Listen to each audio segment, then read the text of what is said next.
describe him to me. And Muslims, look at the description of your Rasul. And for some, this would be the first time you hear what your Prophet looked like. I saw a man of striking appearance. ظاهر الوضاء أبلج الوجه, radiant face, حسن الخلق, beautifully created. لم تعبه الثجلة, his belly wasn't protruding.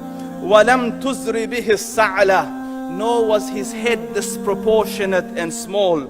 وسيم قسيم, proportionate and delicate, finely made, a specimen of a creation. في عينيه دعج, and his eyes there was a contrast. The dark was immensely dark, the white was excessively white. وفي أشفاره وطف, and his eyelashes were long. وفي صوته صهل, and in his voice was a natural echo. وفي عنقه سطع, and his neck was elegantly long. وفي لحيته كثاثة, his beard was full and thick.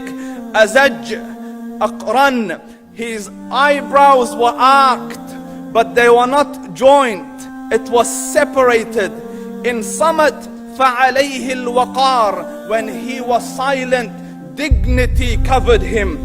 وإن تكلم سماه وعلاه البهاء, and when he spoke, it was audible and clear, almost commanding and overtaking. أجمل الناس وأبهاهم من بعيد, from afar the most striking and outstanding in appearance. وأحسنهم وأجملهم من قريب, and when he came near, the best of them and the most handsome of them in closeness. حلو المنطق, such an exalted and sweet level of logic. Like when he used to speak, it was so coherently logical, it was smooth and easy to understand. فصل لا نزر ولا هذر, he was to the point, not excessive, nor too short. كأن منطقه خرزات نظم يتحدرن, his logic, his utterances, his words were like jewels coming out of a necklace, calculated, polished, one after the other, it would flow magically. ربعة, he was medium in height.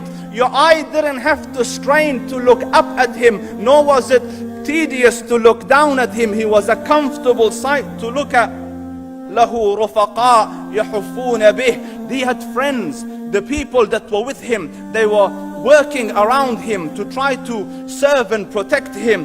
إن قال سمعوا لقوله, when he used to say something, they used to hearken to what he used to say. وإن أمر تبادروا إلى أمره, when he commanded, they used to compete to fulfill the command.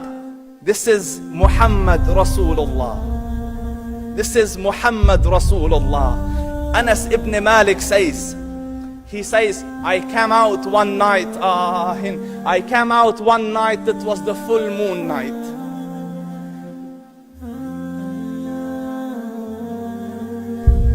And I looked at the moon, and in the desert, understand, the moon is an awesome sight. It is smooth, it is radiant, it is clear, it is gentle compared to the scorching sun at which they are used to. So the moon was the epitome of beauty. So he says, I came out at a full moon night, and I looked at the moon, and I saw it beautiful, handsome. So I said, let me go see if the moon is more handsome or my Prophet is more handsome. Let me see if that is more beautiful or the Prophet is more beautiful. So I went and I saw him standing afar. So I looked at his face, and I looked at the moon, and I looked at his face, and I looked at the moon, and I looked at his face, and I looked at the moon. And he said, Wallahi, he was more handsome than the moon in its entirety. That is just the look of your Rasul. Aisha radiyallahu anha says, I was sewing with the needle. My needle dropped in the dark. I couldn't find it. I said, Ya Rasul, I can't find it. He moved his face close, and I swear, out of the radiance of his face, I found my needle. And the Prophet sallallahu alaihi wasallam was mind-bogglingly handsome, but his handsomeness was covered with waqar and jalal and haiba. The Sahaba say, when we used to sit at his feet, two feelings conflicting would come on the heart. The first one, you wanted to look at him.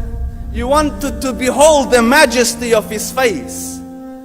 And when you wanted to look up, shyness used to overtake you, so you used to look down. Amr ibn al-As says, I sat with him many times, but if you ask me to describe his face, I can't describe it.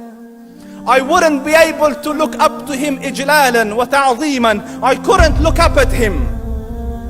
And that is why he didn't have the problems that Yusuf alayhi salam had. Because it was difficult to penetrate the awe and the splendor of the Rasul.